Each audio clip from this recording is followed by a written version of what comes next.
அனைவருக்கும் வணக்கம். இது திருவண்ணாமலை மாவட்டம், திருவண்ணாமலை கிரிவல பாதை இங்கே பின்னாடி இருக்கிறது. அந்த பிளேஸில் தான் இப்போ இருக்கிறோம். இன்னும் பார்த்தீங்கன்னா திருவண்ணாமலையில் 2025ஆம் ஆண்டு 12வது மாதம் 3ஆம் தேதி இன்றைய கிரிவலம் வந்து இன்று மாலை வந்து 6 மணி அளவில் தீப திருவிழா நடைபெறுது. அந்த தீப திருவிழாவுக்காக செய்தியாளர்கள் குழு மேலே போயிட்டுருக்குறாங்க. ஒரு 3 பேர் மேலே எங்கள் டீம் இருக்குது. அதே மாதிரி இங்கே கீழே ஒரு 3 பேர் டீம் இருக்குது. இது இன்று வந்து பெரும்பாலும் வந்து பக்தர்களுக்கு மேலே அனுமதி இல்லைன்னு சொல்லியிருக்கிறாங்க. இருந்தாலும் ஒரு சில செய்தியாளர்களும் கோயில் நிர்வாகம் மற்றும் அரசு அதிகாரிகள் சிலர் மட்டும் மேலே அனுமதி கொடுத்துருக்குறாங்க. அந்த வகையில் வந்து இப்போ நம்ம மலை ஏறத்துக்காக ஸ்டார்ட் பண்ணியிருக்கிறோம்.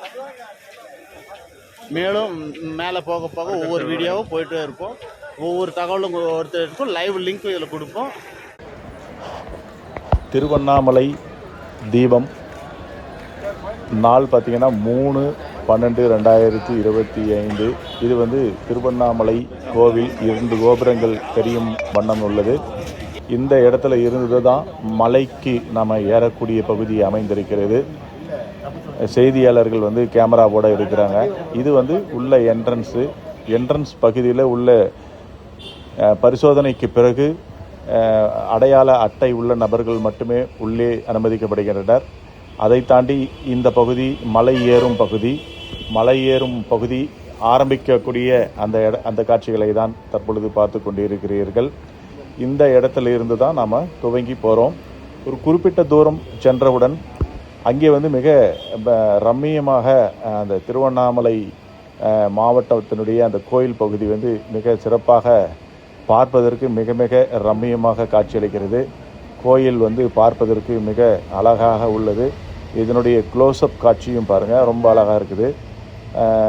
இந்த காட்சிகளை பார்த்துட்டு நாம் அது அப்படியே படம் பிடிச்சிட்டு அங்கிருந்து நாம் அடுத்த கட்டத்தை நோக்கி பயன் வைக்கிறோம். இங்கேயே நம்ம சக நண்பர்கள் அனைவரும் வந்து இந்த பாயிண்டில் நின்றுட்டு புகைப்படம் மற்றும் ஃபோட்டோ அந்த மாதிரிலாம் எடுத்துக்கிட்டோம். இந்த இடம் பார்ப்பதற்கு மிக ரம்மியமாக அமைந்திருக்கக்கூடிய பகுதி. இப்போ ஒரு ரமேஷ் உட்கார்ந்துட்டு இருக்கிற பகுதியில் இருந்து தான் நாம் வந்து புகைப்படம் எடுத்துகிட்டு இருக்கிறோம். இந்த இடத்துல நின்று திருவண்ணாமலையை வந்து நம்ம தரிசனம் செய்யலாம் அப்படின்ட்டு கோயிலை நாங்கள் அனைவரும் வந்து வணங்கி பகுதிக்கு எங்களை வந்து அழைத்து செல்ல வேண்டும் என நம்ம வந்து அண்ணாமலையாரை வேண்டிக்கிட்டு அந்த இடத்துல இருந்து நாங்கள் புறப்பட தயாராகணும். கிட்டத்தட்ட இந்த பகுதி பார்த்திங்கன்னா ஒரு மலையடிவாரத்திலிருந்து சுமார் ஒரு 5% தான் நாங்கள் வந்து மேலே வந்திருப்போம். இந்த 5% கீழே பார்த்திங்கன்னா ஃபாரஸ்ட் மாதிரி இருக்கும். ஃபாரஸ்ட் வந்து மரங்கள் இதெல்லாம் வச்சு வளர்த்துருக்குறாங்க. இதுக்கு மேலே தான் வந்து மிக ஒரு இக்கட்டான ஒரு இடங்கள்லாம் வந்து அமைஞ்சிருக்குது. இந்த மகாதீபத்துக்கு போகக்கூடிய அந்த வழி வந்து நமக்கு வந்து படிக்கட்டுகளோ அல்லது நீங்கள் ஏதாவது வழியிலெல்லாம் வசதி பண்ணியிருப்பாங்க அப்படின்னு நினச்சிக்கிட்டு போக முடியாது. எல்லாமே காட்டுப்பகுதி தான். அதில் இந்த மழை பெஞ்சிச்சுன்னா அந்த மலை அருவி வரக்கூடிய பகுதியில் தான் நாம் நடந்து போவோம். அதுதான் கொஞ்சம் கிட்டத்தட்ட நடைபாதை மாதிரி செடிகள் இல்லாமல் அந்த பாறைகள் மட்டும் இருக்கும். அந்த பாறைகள் ஒவ்வொரு பாறையாக பிடிச்சிக்கிட்டு அதன் வழியிலேயே நம்ம போகணும்.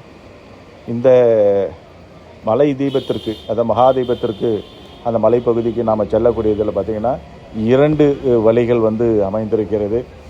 ஒரு பகுதி செங்குத்தாக செல்வதாகவும் அது மிக குறுகிய நேரத்திலேயே அந்த உச்சி மலைக்கு நாம் சென்றடைந்து விடுவதாகவும், இன்னொரு பகுதி கொஞ்சம் ஸ்லோப்பாக அப்படி போகிற மாதிரி இருந்தாலும் கொஞ்சம் தூரமாக இருக்குது. அது கொஞ்சம் சற்று நேரம் பிடிக்கும். பட்டு வயசானவங்க கொஞ்சம் முடியாத இருக்கிறவங்க அந்த 2வது வழிப்பாதையை பெரும்பாலும் எல்லோரும் அந்த 2வது வழிப்பாதையை தான் பயன்படுத்துகிறாங்க. அந்த முதல் பாதையில் வந்து இடையில வந்து ஏன்னா நாங்கள் போனதும் பார்த்திங்கன்னா அந்த 2வது வழிப்பாதையில் தான் போனோம். திரும்பவும் அதே வழியில் தான் வந்தோம். அந்த முதல் பாதையில் பார்த்திங்கன்னா ஒரு பாறை வந்து பெரிய பாறை ஒன்று அமர்ந்திருக்குது. அந்த பாறையில் வந்து எந்த படிக்கட்டுகளே கிடையாது. அதுலேயே உட்காந்து தான் அந்த பாறையிலேருந்து ஏறணும். இல்லை மறுபடியும் வரும்போதும் உட்கார்ந்து பாதுகாப்பாக தான் இறங்கணும். அப்படிங்கிறதுனால கொஞ்சம் சிக்கல் இருக்குது. நம்ம போகும்போது வனத்துறையினர் பார்த்திங்கன்னா அவங்களும் எங்களோடைய மேலே வந்தாங்க. அவங்க வந்து உணவு, தண்ணீர் உள்ளிட்ட வகைகளை வந்து எங்களுக்கு கொடுத்தாங்க. நம்மளுக்கு சார் வந்து சாப்பாடு உணவு கொடுத்து மேலே பாதுகாப்பாக கூட்டின்னு வர்றாரு. வனத்துறைக்கு நம்ம நன்றி சொல்லணும் பத்திரிகையாளர் சார்பில்.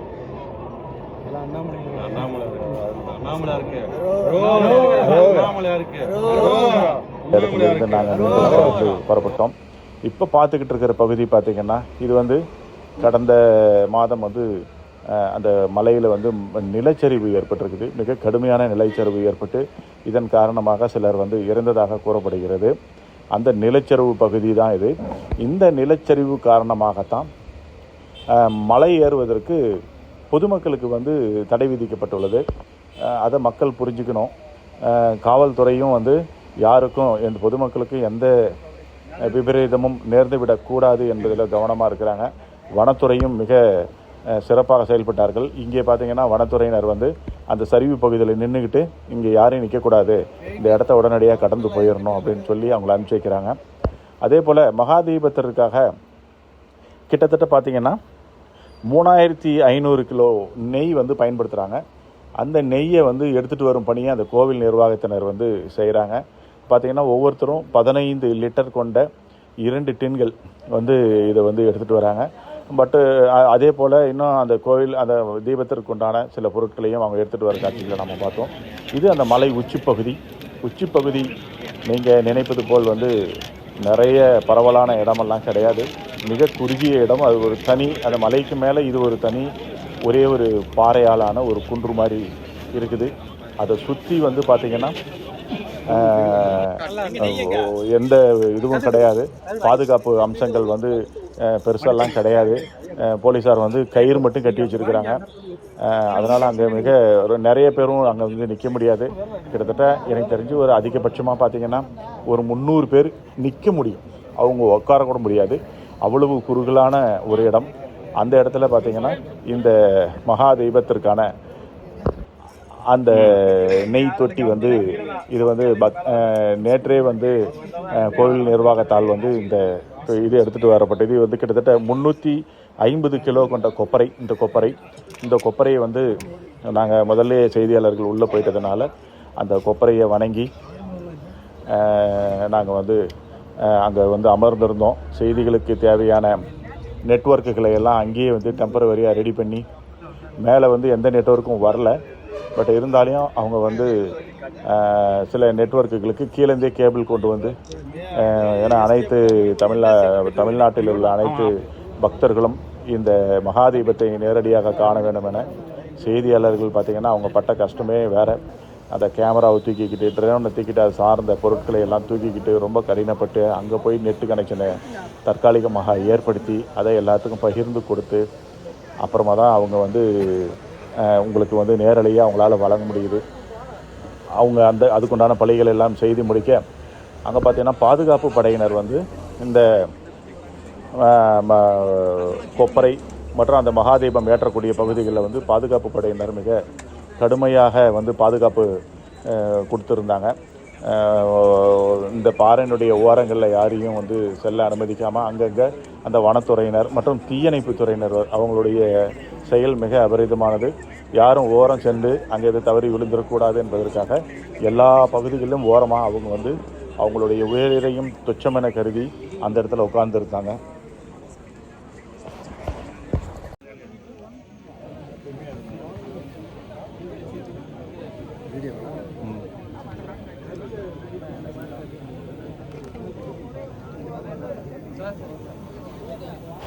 தீபஜோதி என்பது கீழே கோவிலில் இருந்து அந்த தீபஜோதியை வந்து விளக்கு மூலமாக கொண்டு வருகிறார்கள். இந்த தீபத்தில் இருந்து தான் இந்த மகாதீபம் கோவில் வந்து ஏற்றப்படுகிறது. அதன் பிறகு அந்த தீபத்திற்கு தேவையான துணிகள் கிட்டத்தட்ட 60 பேர் கொண்ட ஒரு குழு இவங்க தனியாக வராங்க. கரெக்டாக சுமார் ஒரு 4:30 மணி அளவில் இவங்க வராங்க. வந்து இந்த மகாதீபத்தை ஏற்றுவதற்குண்டான அனைத்து பணிகளையும் இந்த 60 பேர் செய்கிறாங்க. அந்த நேரத்தில் வந்து பாதுகாப்பு படையினர், வனத்துறையினர், தீயணைப்பு துறையினர், காவலர்கள் என அனைவரும் சுற்றி நின்று அவர்கள் பணி தடைபடாமல் இருக்க பாதுகாப்பு கொடுத்து அவர்களுக்கு தேவையான உதவிகளை வந்து செய்து வருகின்றனர். இங்கே பொதுமக்களுக்கு அனுமதி கிடையாது என்பதால் செய்தியாளர்களும் காவல்துறையினர் மட்டுமே நிகழ்விடத்தில் வந்து இருந்தாங்க.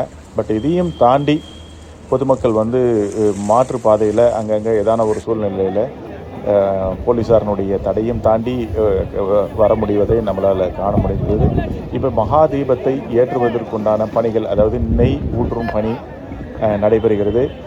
அந்த தீபத்தை ஏற்றுவதற்கான அந்த காடா துணி பார்த்திங்கன்னா அதை வந்து என்ன பண்ணுறாங்க, கீழே ஒரு பிளேட் வச்சு அதில் வந்து ஃபுல்லாக நெய் ஊற்றி அதில் அந்த காடா துணியை ஒவ்வொன்றும் நினச்சி அதை வந்து அடுக்கும் பணி அது நடைபெற்று வருகிறது. கிட்டத்தட்ட இதெல்லாம் வந்து அவங்க செஞ்சு முடிக்கிறதுக்கு அந்த 1 மணி நேரத்துக்கு மேலே ஆகிறது.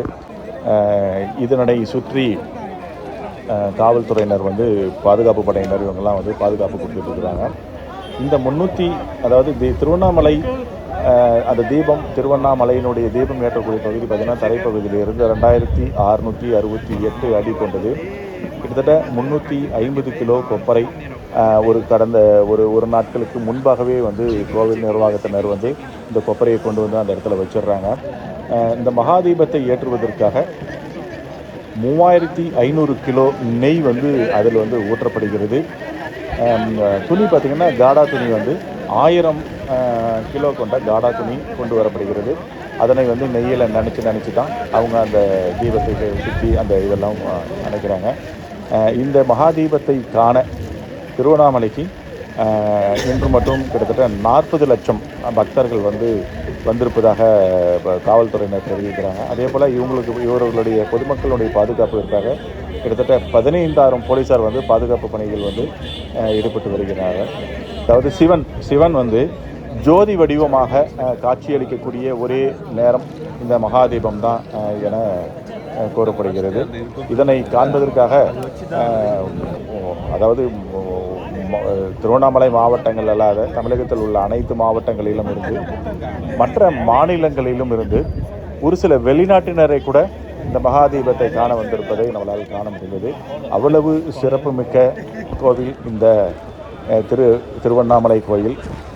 கடவுளின் அருள் இருந்தால் மட்டுமே இந்த மகாதீபத்தை நம்மளால் வந்து நேரில் வந்து தரிசிக்க முடியும். நம்ம பக்கம் இருப்பது ஒரு வனத்துறையினர்.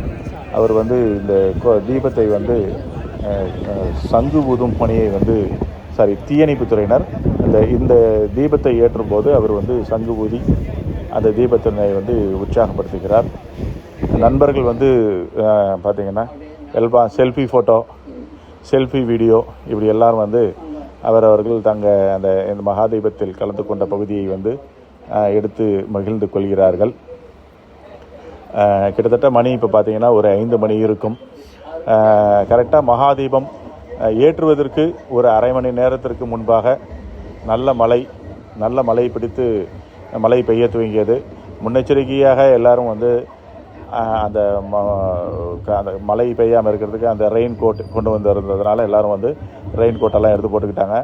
பட் செய்தியாளர்கள் தான் கேமராவும் அந்த லைவ் ஷாட்டுகளை லைவ் டிவைஸுகளை எல்லாம் பாதுகாப்பதற்காக முன்னெச்சரிக்கையாக அவர்களும் வந்து எல்லா கருவிகளையும் கொண்டு வந்து அந்த மகாதீபத்தை ஏற்றுவதற்கு முன்பாக நல்ல மழை பெய்தது. அந்த மழையிலும் அயராது அந்த கோவில் நிர்வாகத்தினர் வந்து தங்களது பணிகளை மழையை பொருட்படுத்தவே இல்லை. அவர்கள் தங்களுடைய பணிகளை அவங்க பாட்டுக்கு கடமையை சிறப்பாக செஞ்சுக்கிட்டு இருந்தாங்க. தற்பொழுது பார்த்திங்கன்னா அந்த கொப்பரை முழுவதும் நெய் மற்றும் நெய்யால் செய்யப்பட்ட அந்த காடா துணிகளை எல்லாம் போட்டு நிரப்பி முடித்த பிறகு அதற்கு மேலே பார்த்திங்கன்னா இவ்வளோ உயரத்துக்கு பார்த்திங்கன்னா அந்த காடா துணிகளை நெய்யில் நினச்சி அப்படியே ஸ்டெப் பை ஸ்டெப்பாக வைக்கிறாங்க. தற்பொழுது அந்த கற்பூரங்களை கிட்டத்தட்ட 1 கிலோ 2 கிலோ 5 கிலோ இந்த மாதிரி கட்டி கற்பூரங்களை வந்து அதில் அடுக்கும் பணி நடைபெறுகிறது. இந்த கற்பூரங்களை எல்லாம் அடுக்கிய பிறகு கோயிலிலிருந்து எடுத்து வந்த அந்த தீபத்தின் மூலமாகத்தான் இந்த மகாதீபம் ஏற்றப்படுகிறது. இது சரியாக மாலை 6 மணி 1 நிமிடத்திற்கு ஏற்றப்படும் என்பதால் அந்த நேரம் வரை அனைவரும் காத்திருக்க வேண்டிய நிலை இருக்குது. இந்த நிகழ்வுகள் எல்லாம் எல்லா பொதுமக்களும் மேலே மலை ஏறி போய் பார்க்க முடியாது என்கிற காரணத்தால் கிட்டத்தட்ட அனைத்து செய்தி சேனல்களும் இதனை நேரலையாக பொதுமக்களுக்கு காட்டிருக்கக்கூடிய காட்சிகளும் அங்கு பார்க்க முடிகிறது. இது வந்து இப்போ தான் தீபம் ஏற்றப்படுகிறது. தீபம் ஏற்றும் போது அங்கே அரோகரா அரோகரா என விண்ணை பிளக்கும் சத்தம் இருக்குது. இந்த இடத்துல இந்த சத்தத்தோட அந்த தீபம் ஏற்றப்படும் போது உடலெல்லாம் மெய் சிலிர்த்து கண்களில் தண்ணீர் வந்து விடுகிறது. அந்த அளவுக்கு அந்த தீபம் வந்து மிக அருமையாக காட்சியளிக்கிறது. இந்த தீபத்தை அனைவரும் வந்து தங்களது செல்போன்களில் படம் பிடிப்பதோடு அனைவரும் வந்து வணங்கி மகிழ்ந்தனர். தீபம் ஏற்றும் காட்சிகளை நாம் பார்த்து கொண்டு இருக்கிறோம். இது நண்பர் ரமேஷ் அவருடைய கேமராவில் வந்து பதிவு பண்ணிகிட்ருக்கிறார். க்ளோஸ்அப் காட்சியில் தீபம் ஏற்றப்பட்டு அந்த தீபம் வந்து எரிஞ்சிகிட்டு இருக்குது. கீழே பார்த்திங்கன்னா மலையடிவாரத்தில் வந்து வான வேடிக்கை கிட்டத்தட்ட பார்த்திங்கன்னா 6 மணிக்கு வெடிக்கப்பட்ட வான வேடிக்கை ஒரு 10 மணி வரைக்கும் அந்த வான வேடிக்கை வந்து நடந்துகிட்டு இருந்தது. இல்லங்களில் எல்லாருடைய வீடுகள்லேயும் வந்து அந்த மகாதீபம் கரெக்டாக 6 மணிக்கு ஏற்றி எல்லாரும் அவங்கவுங்க வீட்டில் வந்து வணங்கி வந்து வழிபட்டார்கள். அரோகரா அரோகரா என்னும் விண்ணை பிளக்கும் சத்தம் அங்கே கேட்டது. ஜோதி வடிவமாக சிவன் காட்சி பேரானந்தத்தை ஏற்படுத்தியது. அந்த காட்சிகளை அங்கிருக்கும் நபர்கள் படம் பிடித்து மகிழ்ந்து கொண்டனர். இருகை கூப்பி வணங்கி கொண்டனர். ஒருவர் தங்களது வாழ்நாளில் ஒரு முறையாவது இந்த மலை உச்சிக்கு சென்று மகாதீபத்தை கண்டு அர்த்தநாரீஸ்வரரின் அருளை பெற வேண்டும் என்பது ஆசை. வாய்ப்பு இருக்குமானால் ஒரு முறையாவது இந்த மகாதீபத்தை நேரில் காண முயற்சி செய்யுங்கள். இந்த மகாதீபத்தை காணும்போது ஒரு பேரானந்தம் ஏற்படுகிறது. இந்த மகாதீபத்தை காண மாற்றுப்பாதையில் காவல்துறைக்கு தெரியாமல் வந்த பொதுமக்கள் பலர் இந்த மகாதீப எல்லைக்கு திடீரென உள்ளே நுழைந்தனர். கிட்டத்தட்ட ஒரு 150லேருந்து 200 பேருக்கு மேலே அந்த இடத்துக்கு வந்ததுனால ஒரு பெருங்கூட்ட நெரிசல் ஏற்பட்டது. அங்கே அவ்வளோ பேர் இருக்கவே முடியாது. ஏற்கனவே இருக்கிறவங்களுக்கே வந்து போலீஸார் வந்து பாதுகாப்பு கொடுக்க முடியாமல் திணறிய நிலையில் இந்த மகாதீபத்தை காண பொதுமக்களும் சிலர் வந்திருந்ததால் அங்கே கூட்ட நெரிசல் இருந்தாலும் காவல்துறையினர் அவர்களை கட்டுப்படுத்தி அனுப்பி வைத்தனர். இந்த காட்சியானது பார்த்திங்கன்னா இரவு நேரங்களில் மீண்டும் திரும்பி வரும்போது கடுமையான பனி, அவ்வப்போது மழை, வழிபாதையில் வந்து வெளிச்சங்கள் கிடையாது, பாதை கண்ணுக்கு தெரியாது. நாம் வந்த பாதையை நினைவுபடுத்தி அதே இடத்துல நம்ம திரும்பி வர வேண்டிய ஒரு சூழ்நிலை. அதை வந்து காட்டணும் அப்படிங்கிறதுக்காக இந்த காட்சி வந்து படம் பிடிக்கப்பட்டுள்ளது. இதில் இவ்வளோ தான் வந்து தெரியுது. நீங்கள் கண்ணில் பார்க்குறது தான் நமக்கு நேரில் இருக்கிற மாதிரியும் இருக்குது. காட்சிகளில் பார்ப்பது போல தான் நேரிலையும் இருக்குது. ஆனால் பாதுகாப்பாக நம்ம இதில் இறங்கி வர வேண்டியது இருக்குது. அதோடு நம்ம இது வந்து தலைப்பகுதிக்கு வந்தடைந்த பகுதி. அப்பொழுது பார்த்திங்கன்னா சாமியினுடைய ஊர்வலம் வந்து நமக்கு கிடைச்சிது. சாமி ஊர்வலத்தை காண்பது என்பது ஒரு வரப்பிரசாதமாக இருந்தது. இந்த சாமி ஊர்வலமானது இரவு தொடங்கி கிட்டத்தட்ட விடியற் காலை வரை தொடர்ந்து இதனுடைய ஊர்வலம் நடைபெறும் என்பதால் அங்கே இருக்கக்கூடிய பொதுமக்கள் வந்து வீதிகளில் வந்து நின்று இந்த சாமியை வந்து தரிசனம் வந்து செய்தனர். அந்த தரிசனமும் நமக்கு வந்து கடவுள் கொடுத்தார் என்பதில் சந்தோஷத்தோடு இந்த திருவண்ணாமலை தீப திருவிழாவை முடித்துக்கொண்டு அவருடைய உத்தரவின் பேரில் நாங்கள் வீடடைந்தோம்.